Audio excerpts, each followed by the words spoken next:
Hey, it's Mark here, and welcome to the next edition of the Employee Survival Guide, where I tell you, as always, what your employer does definitely not want you to know about, and a lot more.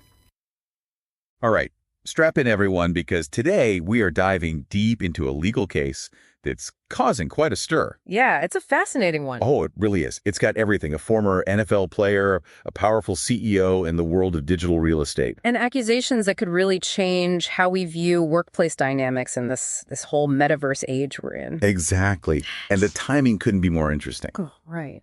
With this new law, the Ending Forced Arbitration of Sexual Assault and Sexual Harassment Act. The EFAA, as everyone's calling it. Yeah, the EFAA, and it's really shaking things up. So let's just lay it all out for our listeners. We're talking about Teyo Johnson. Right, former NFL player. Had a great career, later joined EveryRealm, this company that's really making waves in the metaverse. Making a big splash, yeah. But things went very wrong. Yeah, very quickly. And now Johnson is suing EveryRealm and its CEO, Janine Yorio.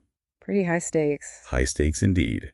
So what exactly is Johnson alleging here? Well, Johnson's complaint is, well, it's explosive, to put it mildly. He's claiming Yorio repeatedly pressured him to engage in sexual activity, and not just with her. Oh, wow. With colleagues, even clients. Oh, my. She allegedly called it the KYP game. The KYP game? What is that? Short for Know Your Personnel, apparently. Know Your Personnel? I mean, that's... I don't even know what to say to that. It's just so disturbing. Oh, incredibly disturbing, yeah. And this is where things get really interesting, legally speaking. Johnson's employment contract had a mandatory arbitration clause. Right, meaning any disputes had to be handled privately. Right. Yeah. Exactly.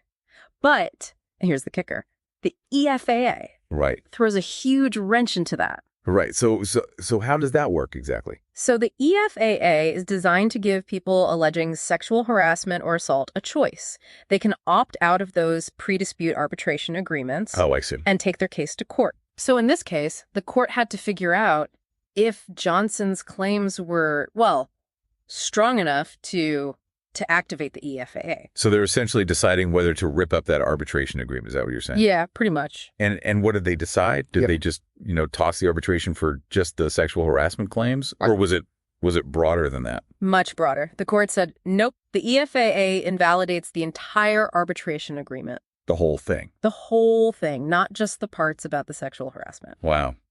That's a big win for Johnson. Huge win. Yeah, and that could have some serious implications for other companies, right? Absolutely. Massive repercussions, potentially. So even though Johnson's case has other allegations like racial discrimination and retaliation, none of that's going to arbitration. Yep, none of it. This seems like a pretty expansive interpretation of the EFAA. It is. It's one of the first cases to really test the law's limits. And what the court is basically saying is that the EFA, it's not a scalpel, it's a sledgehammer. It shatters the whole arbitration agreement. So what could this mean for other companies? The ones that have these mandatory arbitration clauses in their contracts. Are we going to see a ton of lawsuits hitting the courts now? It's certainly a possibility. This ruling, it could make companies think twice, right, before trying to push employees into arbitration. Especially if sexual harassment's involved. Especially then. They might start dealing with these problems head on instead of trying to hide behind these clauses. Yeah, because now they know they can't. Exactly. That's a pretty significant shift in the power dynamic, wouldn't you say? Oh, absolutely. And it all stems from this case with Johnson and this KYP game. So before we dive into the other really disturbing allegations in Johnson's case, I think it's helpful to break down some of the specific laws that are involved here. Sure. So we've got the Title 7. Right, which is a federal law. Right, prohibiting discrimination based on, sex, race, religion, national origin, all that. That's the big one. And then there's the New York State Human Rights Law, the NYSHRL. Which is similar to Title 7. Pretty similar, yeah. But, reading through all this, the New York City Human Rights Law, the NYCHRL. Yeah, that one's really important in this case. It seemed to stand out. I mean, it's even stronger than Title VII and the NYSHRL when it comes to sexual harassment. You're absolutely right. The NYCHRL, it's got a lower bar for proving sexual harassment compared to those other two. So what does that mean exactly? It means that it doesn't require severe or pervasive conduct to be unlawful. Oh, interesting. Like Title VII and the NYSHRL do. Okay. It just needs to create a hostile work environment. So even if there are, what might seem like less serious incidents, Right. they could still be grounds for legal action if they create that hostile environment. Exactly. And in this case, the court found that Johnson's claims under the NYCHRL, they were plausible. They were. Yeah. And that plausibility is what triggered the EFAA, right? Yeah. And led to that whole arbitration agreement getting tossed. It's like a chain reaction, Yeah. The NYCHRL sets off the EFAA. Wow. This is pretty complex stuff. It is. But I think we're starting to see how all these legal pieces fit together. Yeah, starting to make sense. So now that we've got this legal framework, I think it's time to delve into, well, the truly disturbing details of what Johnson is alleging happened at EveryRealm. Let's do it. So, beyond that pressure to play the KYP game, Right. Johnson claims that Yorio's behavior was just demeaning. Yeah, it was awful. Like, he claims she made these comments about him being expensive, like she owned him. Oh, wow. I mean, how do you even respond to something like that? It's just... It's dehumanizing. Yeah, exactly. And remember, we're talking about a former NFL player here. Right, someone who's, used to tough situations. Exactly. So if he's feeling this level of discomfort, I mean, what must it be like for employees who don't have that same, confidence? That's a good point. They might not feel like they can speak up. Right. And then the allegations, they get even worse. Johnson says Yorio said it was, quote, worse to have a stupid black person on the team. Oh. Because it made the company look like they were just trying to be diverse for appearances. That's a heavy accusation. Yeah. And it goes beyond just offensive language. It's like this whole idea of tokenism that so many companies are struggling with. Yeah, that they'll hire people from underrepresented groups, but not actually create a space where they feel welcome. Exactly. Not a truly inclusive environment.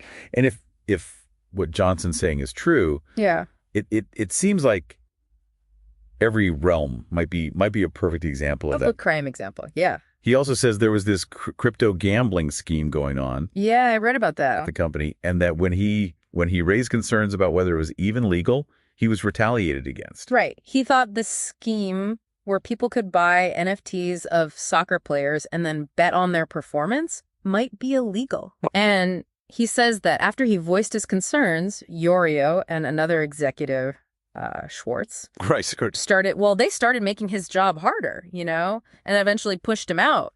So we've got the alleged sexual harassment, racist comments, and now retaliation for whistleblowing. Yeah, it's not looking good for EveryRealm. It really isn't. But the question is this just a one-off case of a toxic workplace, Mm-hmm. or is it a sign of something bigger happening in the tech industry? That's the big question, isn't it? It is, because the tech world, it's known for being, well, pretty intense. Fast-paced, cutthroat, yeah. Yeah. And while there are, tons of great companies out there, there's also this underlying pressure. Oh, absolutely. And that pressure can lead to some bad behavior. Yeah. And it makes you think about all the people who might be experiencing similar things but don't feel like they can speak up. Right. They don't have the platform. Exactly. Or the resources to fight back. And that's why this case and the EFAA are so important. I agree. Because it's shining a light on these issues. It's forcing us to have this conversation. Yeah. And the EFAA, by giving people a way to take these cases to court. Right. It's a game changer. It could really change things. Yeah. Because now companies know they can't just sweep these problems under the rug. Yeah. They might face real consequences. Public scrutiny, legal battles, the whole 9 yards. Exactly. That's powerful. It is. This one case could shift the entire landscape of how companies deal with these issues. I think you're right. It really strikes me that, this isn't just about legal stuff. Yeah. It's about, real people. Oh, absolutely. And the impact these kinds of allegations can have. Yeah, Johnson's career, his reputation, his sense of self-worth. All of that. It's all been affected by what he says happened. Yeah. And even with, his background, his success, it must have taken a lot of courage. Oh, yeah. Immense courage. To come forward like this. Absolutely. And it makes you think, how many others are out there? Right. Facing these same things. But feeling like they can't say anything. Like they have no voice. Yeah. And no options. And that's what's so important about this case. It really is. It's not just about Johnson and EveryRealm. It's bigger than that. Much bigger. It's setting a precedent. Sending a message. That this kind of behavior won't be tolerated, that people can speak up. And they can get justice. Exactly. And, this whole thing is playing out against this backdrop of the metaverse. Right, which adds another layer of complexity. It does. I mean, you've got these incidents happening online. In virtual spaces. Right, but also in person. During meetings, conferences, it's blurring the lines. It really is. And it makes you wonder, how do we apply these legal standards when work isn't confined to an office anymore? Right, what even is a hostile work environment in the metaverse? That's a good question. The courts are still figuring all this out. In this case, it could have a huge impact on how they decide things in the future. Oh, absolutely. It's a game changer. So for our listeners who are thinking, okay, this is all very interesting, but I don't work in the metaverse, so what's in it for me? Yeah. What are the key takeaways here? Well, first of all, know your rights. Always important. The EFAA. It's new, but it's powerful. And it can really impact how these workplace disputes are handled. If you've got an employment contract, look for that arbitration clause. And know what it means. Exactly.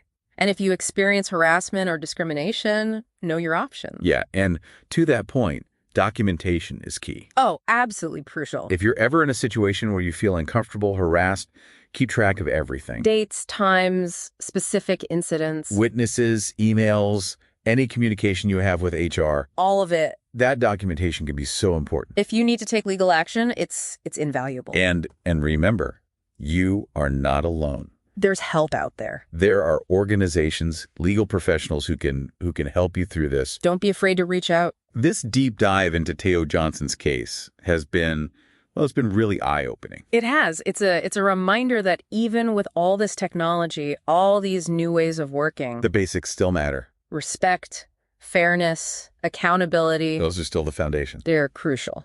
In this case, it really shows how the legal system is trying to keep up with everything that's changing. Adapting to the times. This might be just the beginning, and it'll be fascinating to see how it all plays out. Absolutely. Thanks for joining us for this deep dive. It's been a pleasure. Stay informed, know your rights, and as always, stay curious. If you like the Employee Survival Guide, I'd really encourage you to leave a review.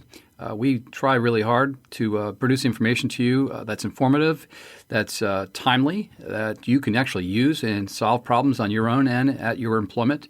So if you'd like to leave a review anywhere you listen to our podcast, please do so. And leave 5 stars, because anything less than 5 is really not as good, right? I'll keep it up. I'll keep the standards up. I'll keep the information flowing at you. If you'd like to send me an email and ask me a question, I'll actually review it and post it on there. You can send it to mcarey@capclaw.com. That's capclaw.com.